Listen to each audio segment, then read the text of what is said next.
guys, it's Diabetic Girl. Before I start today's video, I am very excited to share with you that I have applied to college, which for those of you who saw my Living a Lie video, I said that about 2 years ago I knew what I wanted to do, and just a lot has changed since then. This is me really turning around my life and figuring out what I want to do. So I am very excited. For those of you wondering where I've applied, if Bunkweekly would stop texting me, that would be wonderful. For those of you who are wondering where I applied to the Academy of Arts University, which is out in San Francisco. I don't think I'll be going out to San Francisco. I'll probably take everything online, just because I don't see myself living in San Francisco by myself as a good idea. Sorry. Anyways, today I didn't want to talk about college, I didn't want to talk about dating, I didn't want to talk about any of that stuff because I'm not a full-blown professional yet. So today I wanted to talk about taking your diabetes to work. It almost came out as taking your work to your diabetes. I'm awake. I swear by it.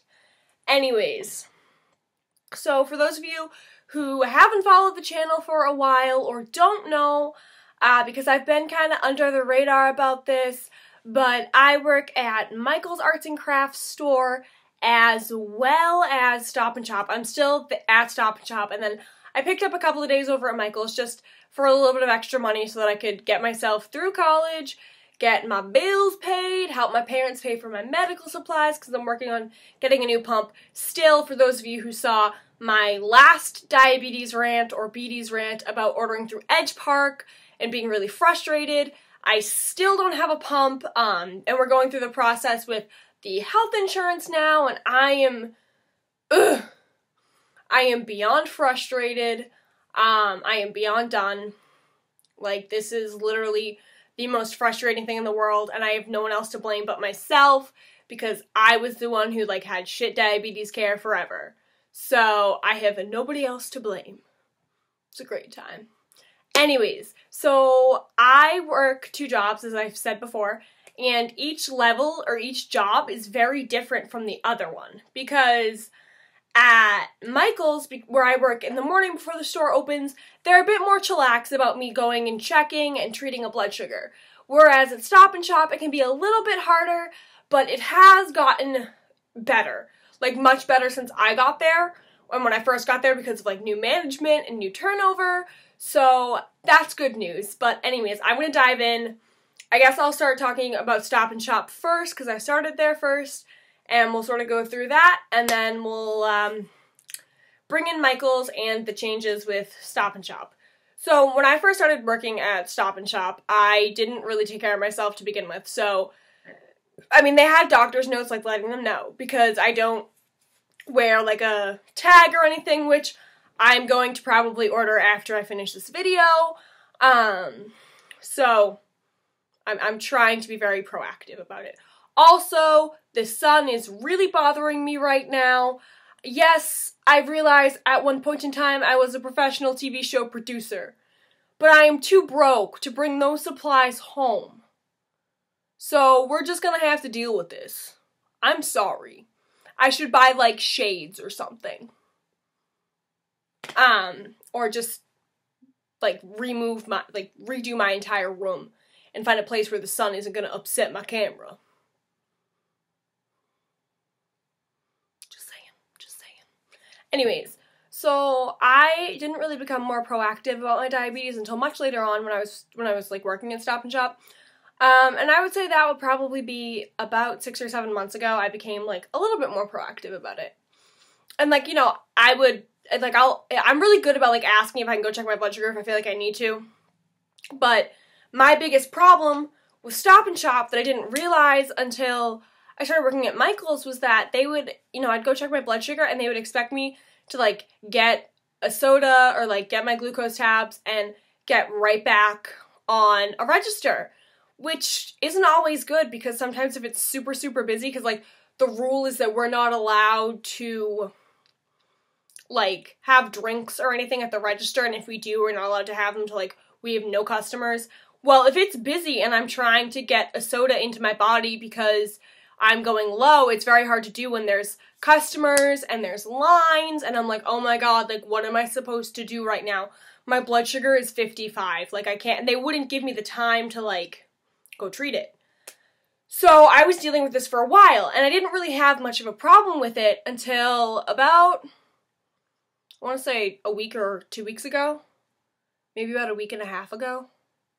Yeah, like a week and a half ago. I wasn't having a problem with this at all. Until what happened was my blood sugar was 70. And I was like, okay, I'm not going to like drink soda yet because I had like 45 minutes until I was leaving. So I didn't want to come home and be like super high because it was like 2:30 in the afternoon. And I didn't really want to be like high all night and have to deal with that and then have to wake up and go to Michael's in the morning. So I was pretty PO'd. So I stopped. So first of all, I had to go upstairs to my locker, which like is in the back of the store.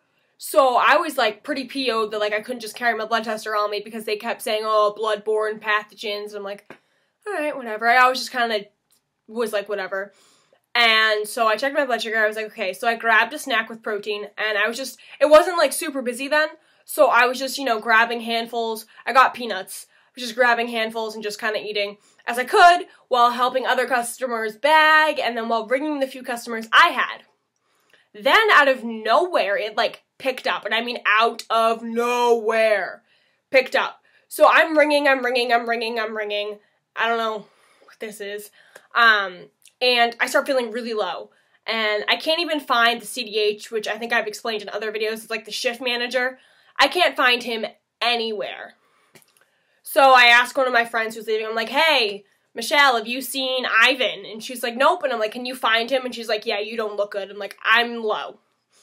So I go and I find, or I don't, but Michelle goes and finds Ivan. He comes over and he's like, you need to check your blood sugar again. I'm like, yeah, I do. Like, do you want, like, he's like, fine, shut your light, I guess.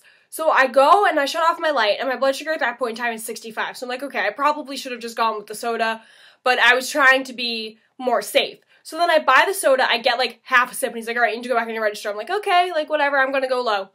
So by the time the shift manager that like I always have, because I always work nights, so by the time she comes in, it's time for me to go. And she looks at me and she's like, whoa. I'm like, yeah.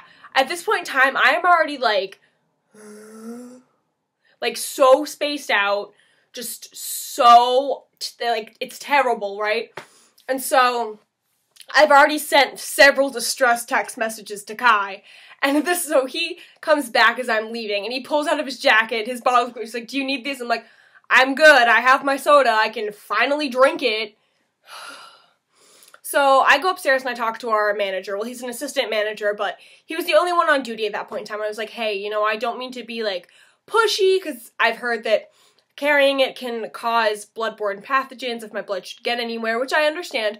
But is there any way I can start carrying my blood tester on me and, like, you know, instead of going all the way out back to get it, you know, go to the conference room and check my blood sugar and then use the bathroom and wash my hands? Because we have the conference room and then the bathroom right next to each other. And he's like, yeah, that's not a problem. I'm like, thank you. I'm like, you know, and then a lot of people will say, like, oh, you can't have, like, this food or drink at the register, but if I'm low. And he's like, yeah, that's fine. I mean, I've always been okay with you, like, having it. But he didn't know I was a type 1 diabetic until I said something. So, for those of you who probably don't, most people don't know, so hold on, let me zip it before everything comes falling out. So I keep my blood tester and everything in this. My blood tester goes in here, which is why there's nothing in there, because I was just using it. And then in here I keep my ketone meter, extra test strips, sites, insulin, reservoir, glucose tabs. So I, you know, after I clocked out, I just brought it up and showed it to him so he would know the next time he saw me. I was like, so this is what it is in it. This is what it looks like. And he's like, yeah, that's fine. Like, no problem. I'm like, all right, thanks. This is really great. So now my big thing is that when I'm at Michael's, because once again, I only work, like, most days I work 5 a.m. to 10:30, so the store is really only open for an hour and a half while I'm working. Sometimes I work until 1:30, so I've got a few more hours in there, but, you know, they're totally okay if I go check my blood sugar, and then, like, if I need 5 minutes to, you know, treat it, they're totally okay with me taking that 5 minutes, as long as I let someone know They are 100% okay with it because it's not like I'm on a register or anything. So I was talking to the same manager the next day. I was like, you know, I'm really not trying to like be pushy here, but I really, really need that like 5 minutes to get something in my system just to start working. I'm like, even if it's like, you know, a couple of sips of soda before I have to go back on, just so I have something in me, because a half a sip isn't going to do much. And he's like, yeah, I'm sorry, like, that you feel that it's come to this. I mean, you should have done this a long time ago, but I'm really thankful you're, like, talking to me about it. And I'm like, all right, great, thank you. So I tried to make, like, both workplaces have, like, an even environment. And then for those of you wondering what you should do, let's talk about that now. So my biggest mistake was not double checking with management to make sure they knew I had diabetes, because everyone knows I have diabetes. I am so loud about my diabetes, I'm surprised they didn't know. Okay? Literally. I am so loud about it. I had a show called Diabetic Girl Studio Sessions. Like, hello. It's Diabetic Girl. Okay. Yeah, this is how I feel today. But I'm like, oh my god, how did they not know this? So then I was like really embarrassed because like I didn't say anything. So please, make sure your management team knows. And yes, I realize that certain stores' management changes all the time. Just let the new person know when they come in, you know? Like, hey, my name is so-and-so, and I have type 1 diabetes. I carry the stuff with me that I need to treat a blood sugar, or I don't carry the stuff with me to treat a blood sugar. I may need to leave periodically and check. Simple as that. Number 2, I learned this the hard way. You need to be super prepared at work, and normally I can't, like I am, but this was like when I was starting to jump back on the wagon of checking my blood sugar more frequently, I was not as prepared. And, you know, I was either really dehydrated because I was high or I was low, so I had to keep buying stuff. Now I try to keep it so I have like glucose tabs or a juice box or like peanut butter crackers on me so that when I'm low at work, I don't need to purchase anything. If I don't have those on me, then I do like buy a soda, and it's annoying because soda is ridiculously expensive. So being prepared is always important. I try to keep a water bottle on me. I have a really nice Minions one that I usually use. So yeah, just being prepared is really important.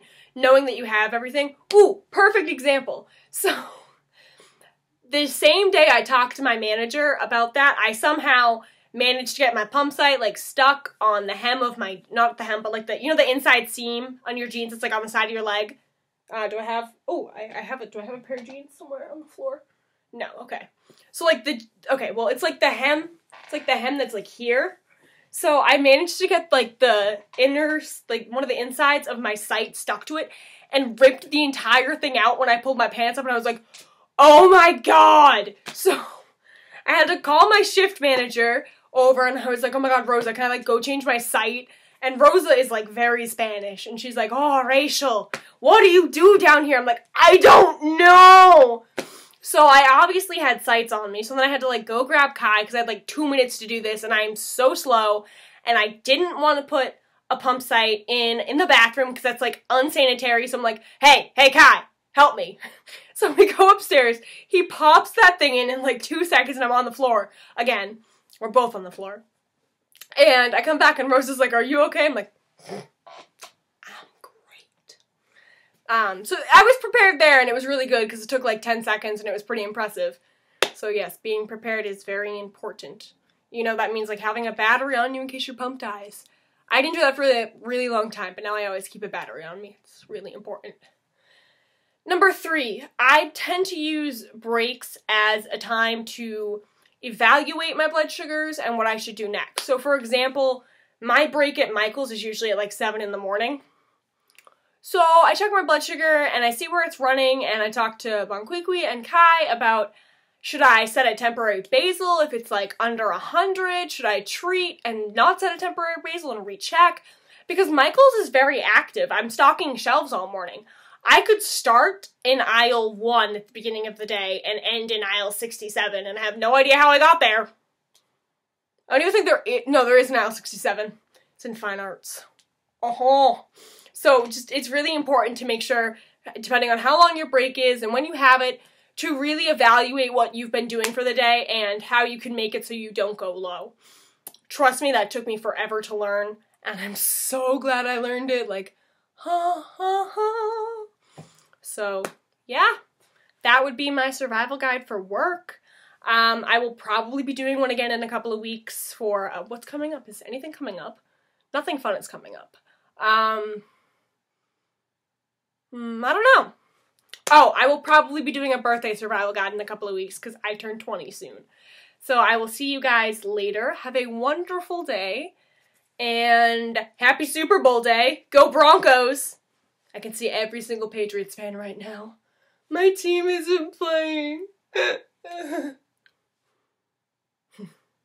Alright guys, have a wonderful day. Thank you for all your love and support, and I will talk to you later. Bye!